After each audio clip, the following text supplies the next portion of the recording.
afternoon, everybody. Never got it. Good afternoon. Thank you, everybody, so much for attending our 14th annual Health Science Campus Artist Showcase reception. I'd like to thank all of the artists for participating in this year's showcase. Without you, none of this would be possible. As the chair of the Art Show Committee, I'd also like to thank my colleagues, Jerry Natal, Dave Ramaklis, and Margaret Hoagland for assisting with the setup of this annual event. We're very excited to have Dr. Paul Brand serve as our speaker today, and I'm sure you're all excited as well to hear what he's going to have to say about how to create your own world. Before Dr. Brand lectures this afternoon, I'd like to introduce our Dean of the Libraries, Bo Case, who's going to say a few welcoming remarks prior to Dr. Brand's lecture. Dean Case. Thank you.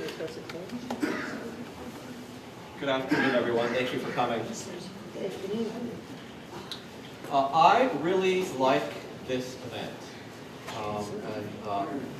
I know many of you do as well because you tell me about how passionate you are about it, including our library faculty and staff who spend a tremendous amount of time putting this show together. So thank you for all of you who contributed, Jody, Jerry, Margaret, Dave, Mitch, and others. The whole event is quite amazing. First, the concept of science and art is very interesting. And then to have the event in a library is also quite unique. And one thing I like about what we're doing with our libraries, and this is now a long tradition of 14 years of the show, is we can do things a little bit different or out of the ordinary to help bring community together. And in this event, we have a very special community that gathers together. And that's all of the faculty, staff, and student artists who come together to exhibit their work and for us to share in that. And the event also has very interesting speakers. So last year was my first time at this event. And I came early and I browsed the art and took snapshots on my phone of a couple of pictures I really liked. I texted my wife about one of them. Like, wow, look at this amazing street scene that's at the artist show. My wife replied back, wow, that's awesome, I've got to come get it. And then later, after the talk, I was mingling and talking to people. And in my administrative role, you know, it's mingling and talking to people. I thought I was just talking to some health sciences professor. And then it dawned on me, that's the artist whose city scene in France I love so much. And that artist was Dr. Brand. So that was a good experience for me. So Dr. Brand has served University and the Medical College of Ohio for more than 30 years. Excellence in teaching and in research, and he continues to serve the university and the community, both as an artist and also as an art educator. There was a really lovely story in Blade this past fall about Dr. Brand and his art and his art teaching. And there were some really inspirational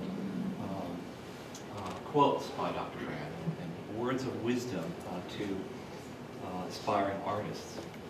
Like the concept of, and that's what today's talk is about, that artists control their canvas. They create the worlds. The artists have the power to literally move mountains, or really ugly telephone poles that might be in the way of the landscape. So, great way of looking at art and a good message to new artists. Unfortunately, that will do me no good because I'm terrible at drawing. But for anyone with talent, those words of wisdom should hold meaning. So I would like all of you to please join me in welcoming Dr. Paul Brand to this talk.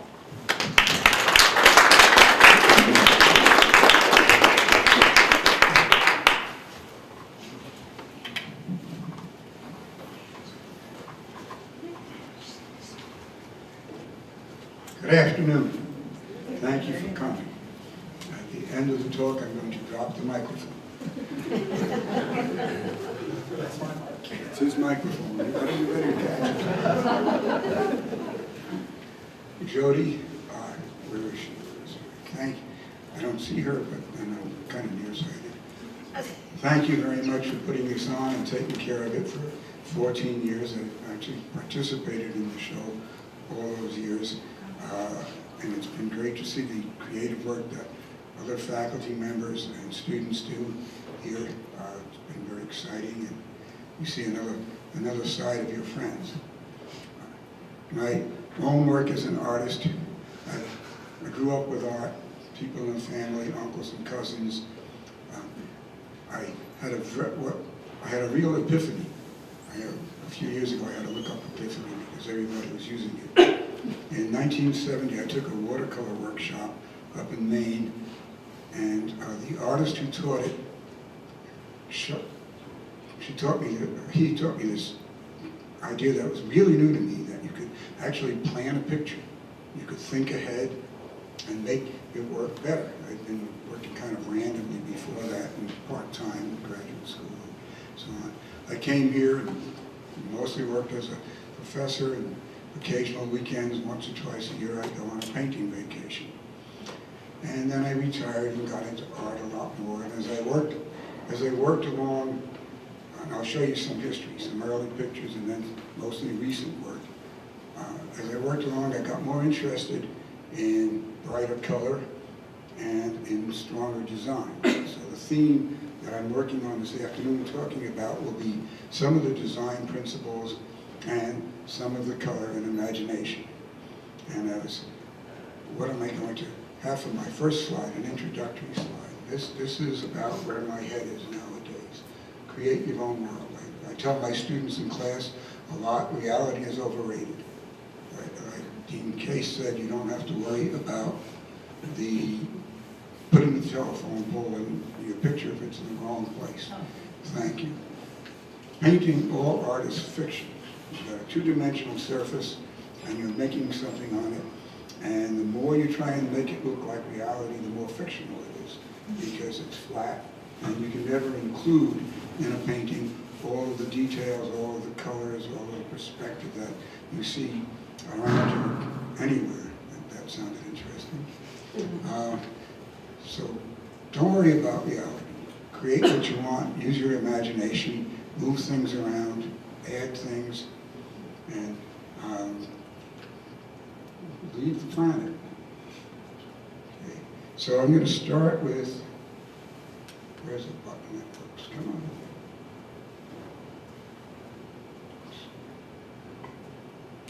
There we go. Okay, this is a watercolor that I did in 1980. And I picked it as an example of what I think is a better painting that I did at that time. Can you all hear me?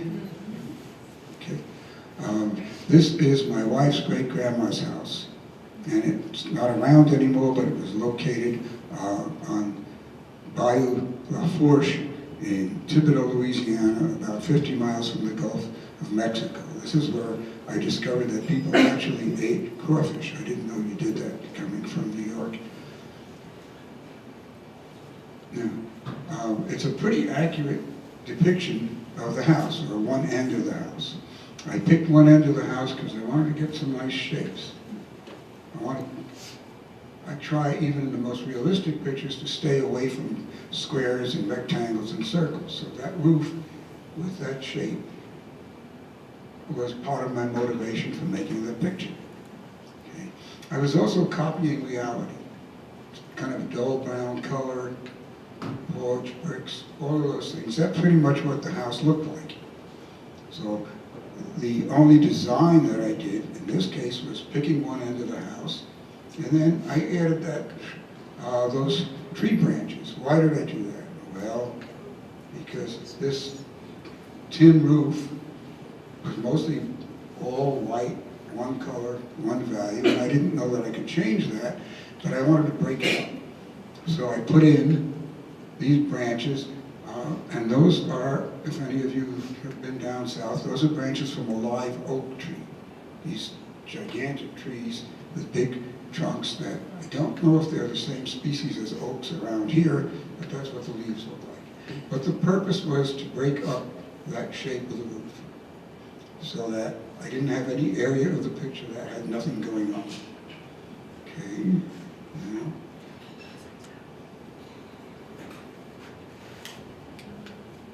This is a much more recent work, but it's also kind of a depiction of reality. This is a charcoal drawing that I did about 1.5 years ago in the winter, obviously, and that is that bridge on the stream in the Toledo Botanical Garden.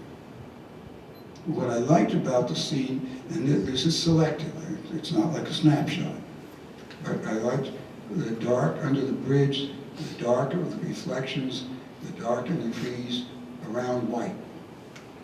What I was after was creating a center of interest. This is what I liked in the scene, so this is what I want you to look at.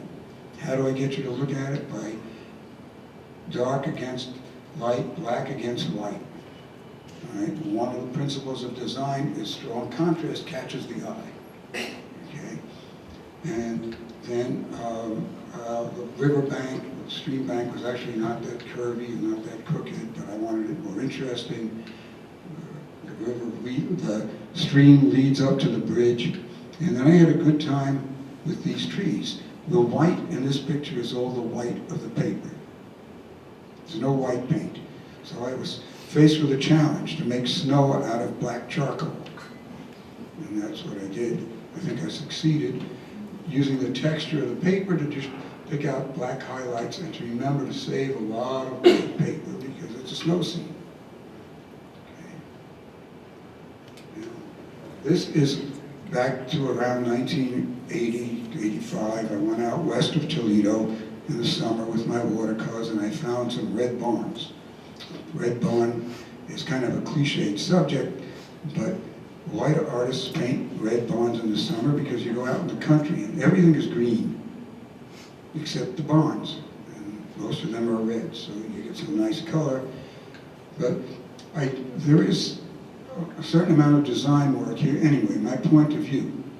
I could have looked at these barns from any one of several directions, but I liked looking from this direction, the road leading up to the barns, the red against the less colorful background that tells you this is what I thought was neat about the scene.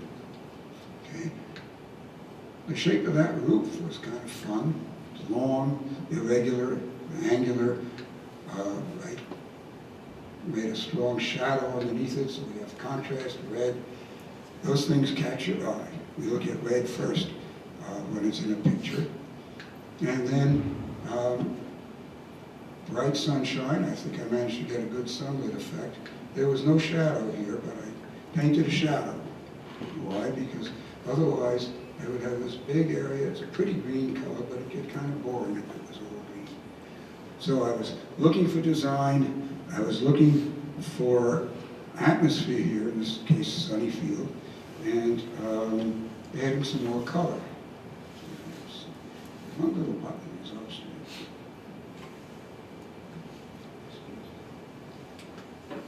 Okay, this is another watercolor, a little bit closer to an abstraction. This is a house on 2nd Street in Lakeside, Ohio. Does anybody go to Lakeside and play shuffleboard? This is right opposite the shuffleboard course. It's really a very simple scene. You don't need a complicated scene, or if you like complicated scenes, that's nice, but you don't need it. This is a couple of bushes and a house, mostly white, with cement walls around the walkways and the stairs. To me, what the picture is about is the white and the red and green bushes that show up brightly in the fall. They were probably burning bushes that get red in the fall. Think about red and green as a color combination. Why do we put red ribbons on a Christmas tree? Because that red-green pops. It really catches your eye. We call them a complementary color, but they work They're very bright. And so they're pretty. So light versus dark, very dark against light, and bright colors. This is about 2 or 3 years old. This is an acrylic painting. It's reality, right? A bowl of fruit. Well, but it's very carefully arranged. Nothing in the picture is random. I like the warm colors, so apples, oranges, and I managed to, whoops, come back. Wait, we can't look at that yet. Warm colors. The grapes were arranged to go off the page, connect the picture a little bit to the edge. They were arranged to hang over the shape of the bowl so that instead of having just all white bowl, I made some shading to give it a little bit of roundness, a little bit of volume, and then grapes hanging over the edge. Everything casts a shadow, and the oranges are all kind of looking in a different direction. And then there was no leaf on the apple, but I didn't want your eye to just go straight across, so I added a green apple and a little bit of complementary color, again, red and green. Okay? And then this is a little different than my usual style. It's really kind of very tight. A lot of effort made in getting that highlight to look just like a highlight with soft edges, for example.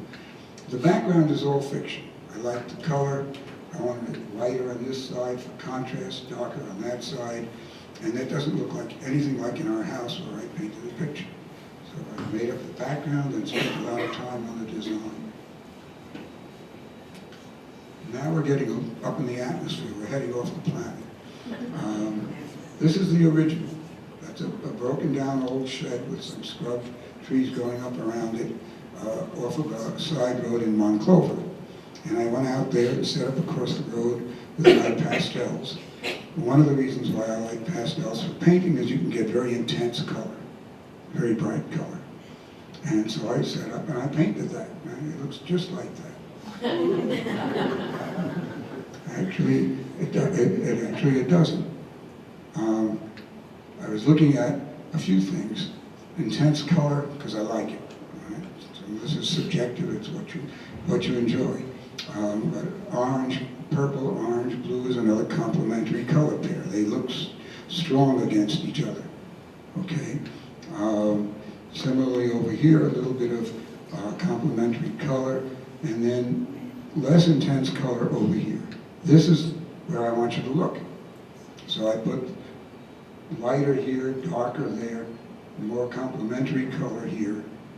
Red shadows. Actually, the shadow should probably be only on one side because the sunlight is coming from one direction.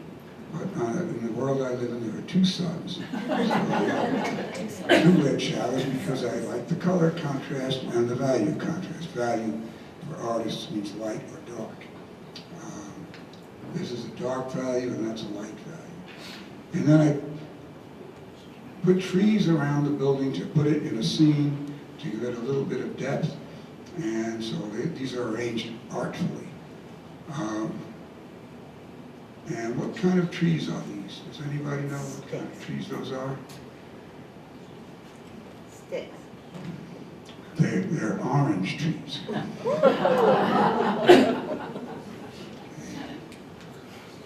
This is another one, getting off the planet.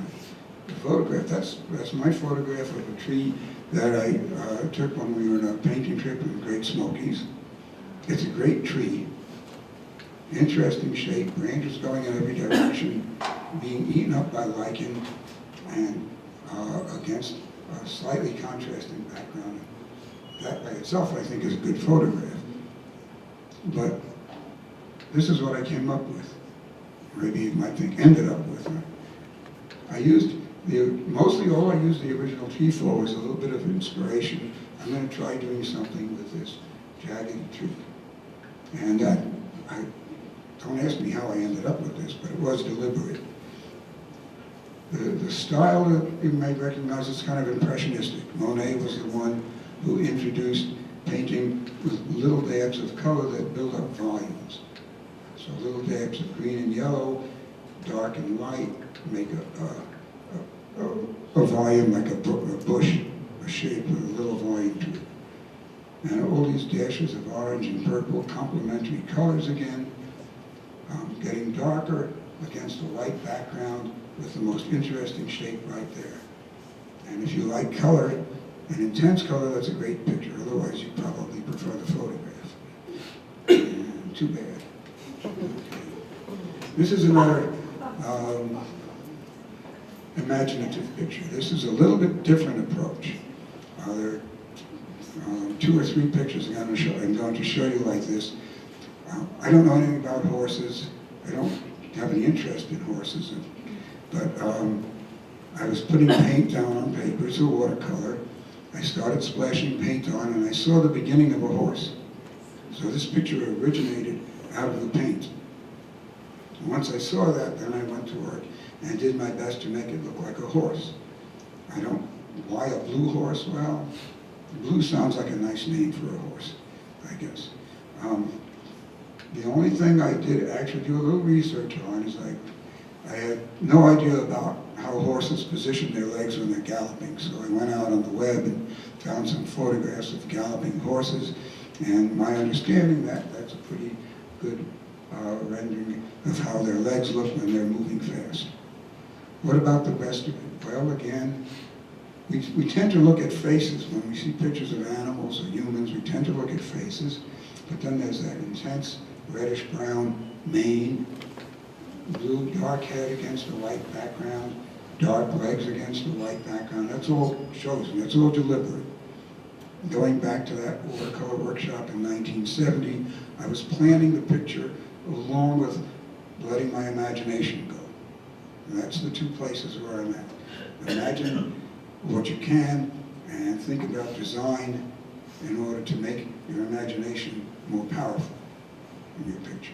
So there's less contrast back here except for the mane, more contrast there, and so on. Why is that reddish purple in there? I don't know, I kind of like that color. It's one of my favorites, so I stuck some in. Okay. This is another imagination picture. I call it Save the Whales. And this is a large watercolor. It's about 18 by 24. And it started out with some blue paint on the paper. And I saw a bit of the beginnings of a whale, so it became a whale, and I made the best effort I could to make a picture of a whale. If there's anybody here who's a marine biologist, you could probably point out that the anatomy isn't accurate. But everybody looks at it and says, that's a whale. Okay? And it's a dramatic whale because I made it vertical, so it kind of looks like it's leaping out of the ocean. And then I made splash around it. Again, the white, as in transparent watercolors, the white is the paper. There's no white paint in the picture. I made it, his mouth open, and it turned out he was smiling. That was a happy accident. One of Bob Ross's little happy accidents. The only thing I did any research on was the eye. I didn't have a clear idea of where a whale's eye would be located or what it looked like. So I looked it up on the internet, put the eye in about the right place. And though you can't tell at the scale, whales' eyes, it turns out, look just like human eyes, only a little bigger. So that was of interest. So this is all invented out of my head except for the eye. This is also a watercolor.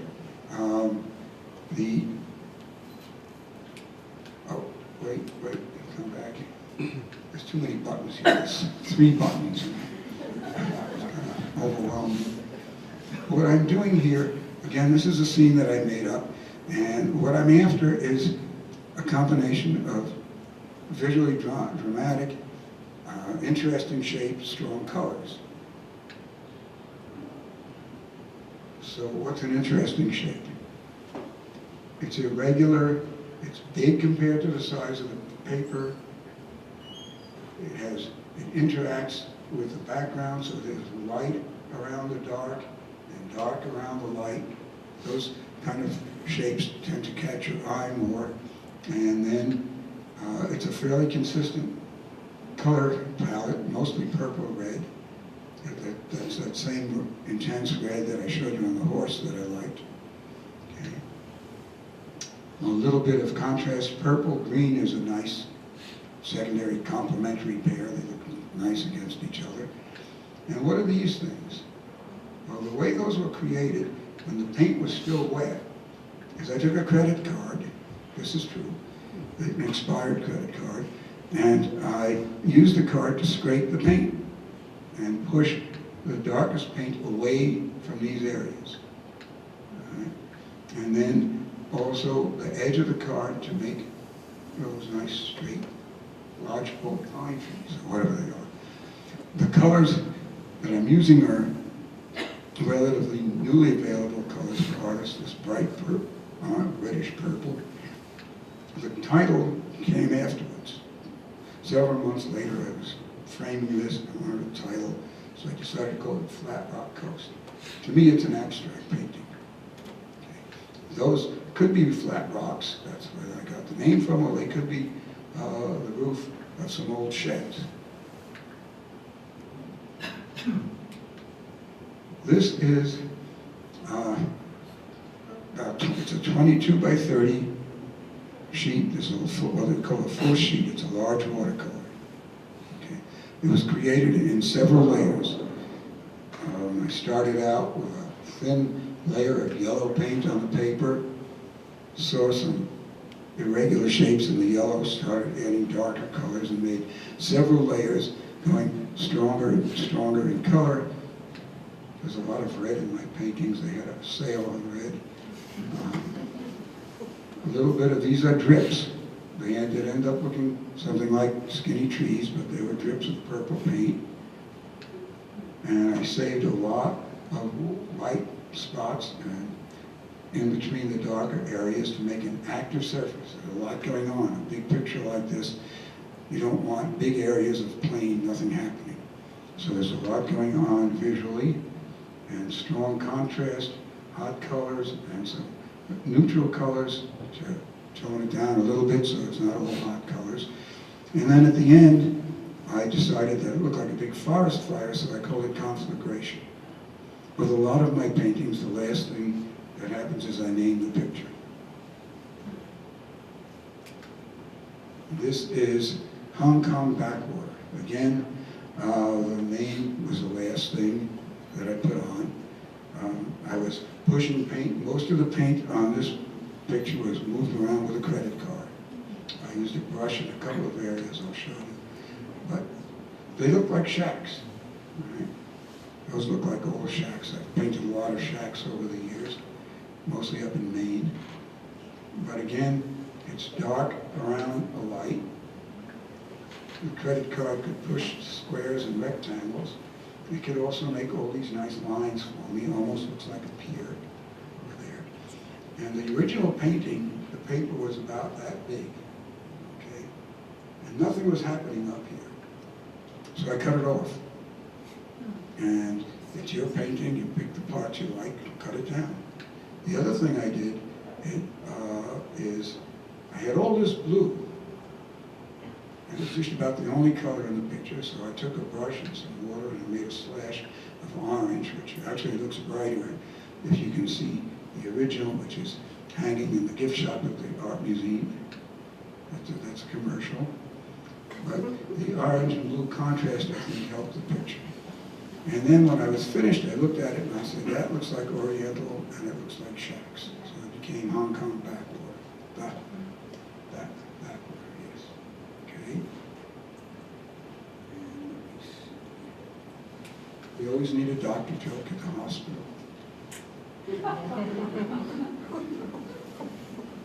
That's where I'm at.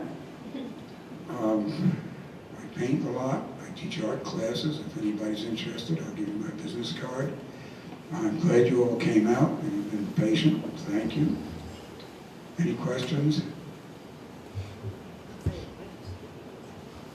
How long does it take you to do a picture? Oh, gee. The conflagration, that big forest fire, was several sessions over several days. Hong Kong Backwater was about 20 minutes. After 30 years of painting. So it's not really just 20 minutes. Anywhere in between. I think it's been a while, but great-grandma's house was probably a slow process. You got to be very careful. Stay within the lines, make straight lines.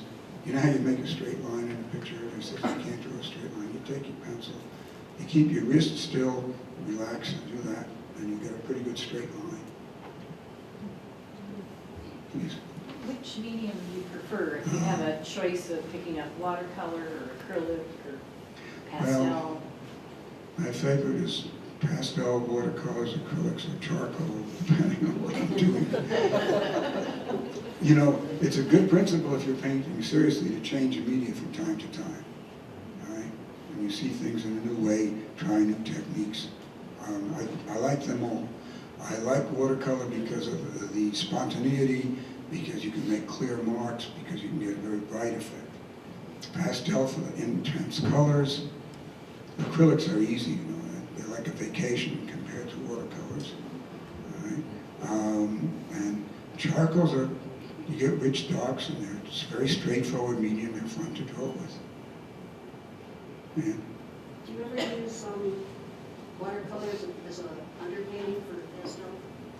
Yes, I have another one in the gallery in the gift shop at the museum, which is a watercolor with some pastel on it. That can work very nicely. You put a watercolor wash down, let it dry, because pastels are going to get mushy if you go into a wet surface.